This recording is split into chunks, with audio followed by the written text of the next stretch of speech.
I'm told that if somebody has programming and they're at a lecture about MyLabs or some data that the programmer they're not supposed to, get. I'm gonna redo my hair. Anyway, I'm told that they get sleepy, and it makes sense because I've seen it, and I've got friends who've seen it. You're listening to a lecture about reptilians, why not? Reptilians, and you start to fall asleep like you're in a boring classroom. And I was thinking about that tonight. As I was listening to a lecture, and it was a talk about a topic that I have absolutely no problem with normally, and I realized, sometimes it's not the material. Sometimes the speaker really is just that bloody boring. Just saying. So I had this dream the other night about an alien pickup, and it was definitely a dream. It wasn't like one of those things where it's a memory and you have to remember it and you think it was a dream or whatever. It was definitely a dream, okay? But in it, there was this pickup ship, and it came down straight like a helicopter would.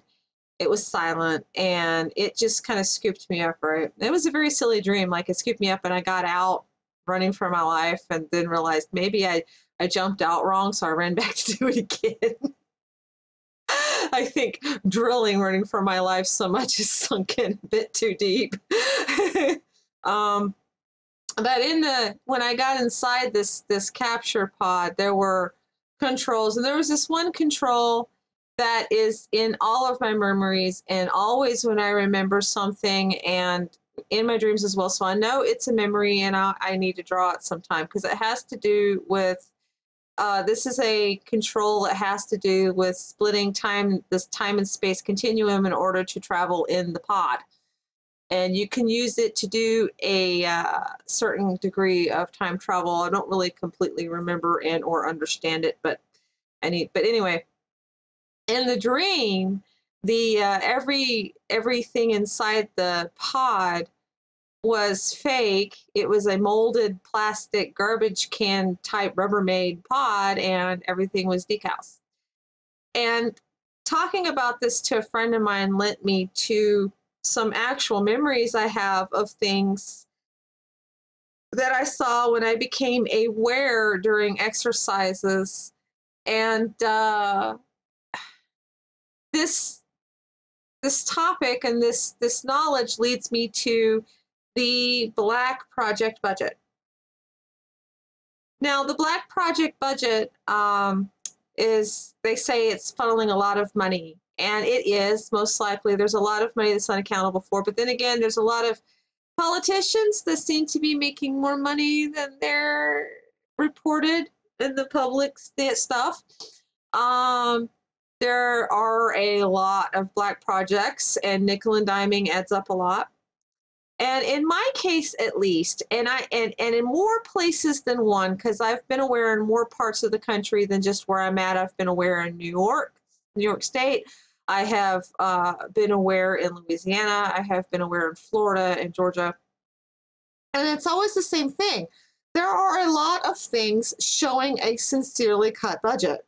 For example, the first time I became consciously aware was right about when I first started learning about things beyond fairies and elves and, past life, and started finally looking at Milab stuff, which something about this connection, oh, I'm in it too, made me a bit able to remember better.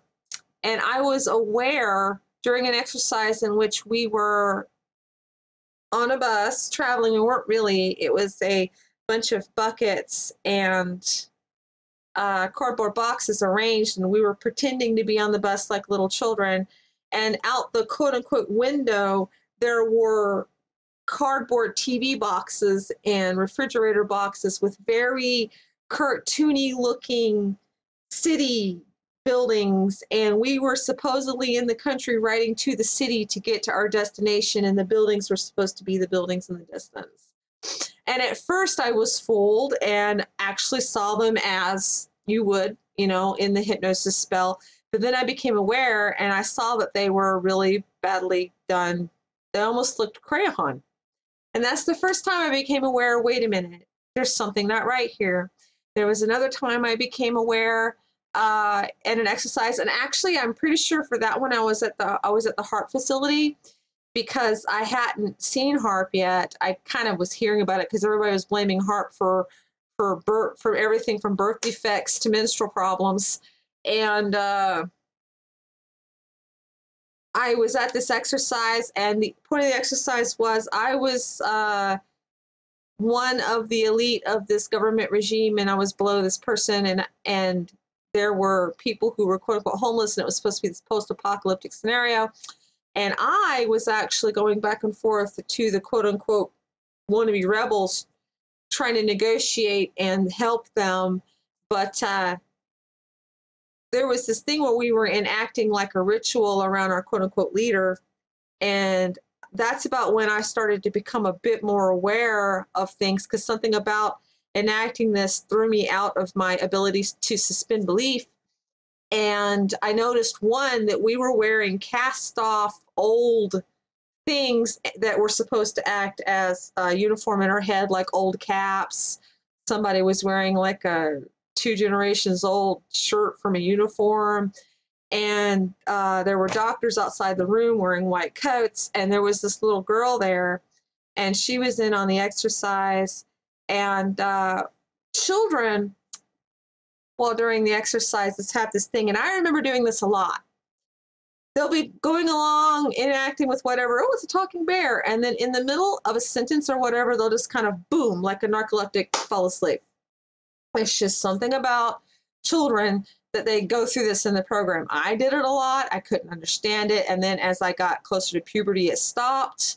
And I had gotten used to falling asleep, quote unquote, in my dreams. So when it stopped, I couldn't understand that. It didn't make sense to me. And so seeing this blonde little girl do this at the exercise, well, my maternal instincts kicked in. There's this child that fell on the floor. And I watched as the doctors in coats picked up the child and carried her out of the room that we were in. And I came to the door, and I watched as they laid her in a big box full of packing peanuts. They were using cardboard boxes and packing peanuts as makeshift beds for subjects who would do the narcoleptic dance, so to speak. And I watched as they put headphones of music on her head. The female doctor, because there's a lot of female doctors in this, I've noticed. I mean, there's men, but there's females as well. She noticed that I was standing at the door watching and no longer being part of the exercise, and asked, "Can I help you?" And immediately I knew that if she figured out I was aware, I was probably dead. I mean, it was like boom. And I remember I said something in character as if she was a soldier or something, and acted like I was playing out the scenario, even though I knew better. And she reassured me, and I went back in and went back to the quote unquote ceremony. Turns out I was leading the ceremony. It was a bad thing that I had left. But yeah, I was kind of leading it, but not leading it. Like they were all doing stuff. And I guess we were kind of like watching each other to figure out what to do. So I started like making up gestures because I didn't know what the fuck I was doing. But the interesting thing about that little girl is a couple of days later, I was at a gas station in the backwoods, not far from here, outside a place called West Frankfurt. Well, not close, but it's not far. But anyway, and the little girl was at the gas station, saw me, recognized me, hopped in the car and said hi. And I was overwhelmed with this feeling of fondness. So I know this girl somehow. And I had to say to her, for her sake, honey, you don't know me. You need to get back to your family. You don't know me. And she hopped out without a word and ran. But yeah. But the point is, they were using packing peanuts. There were packing peanuts and packing supplies in the room with us. There were cardboard boxes, pieces of paper with sloppily drawn stuff, old cast-off clothes like what you'd find not even at a Goodwill, that's used as props. At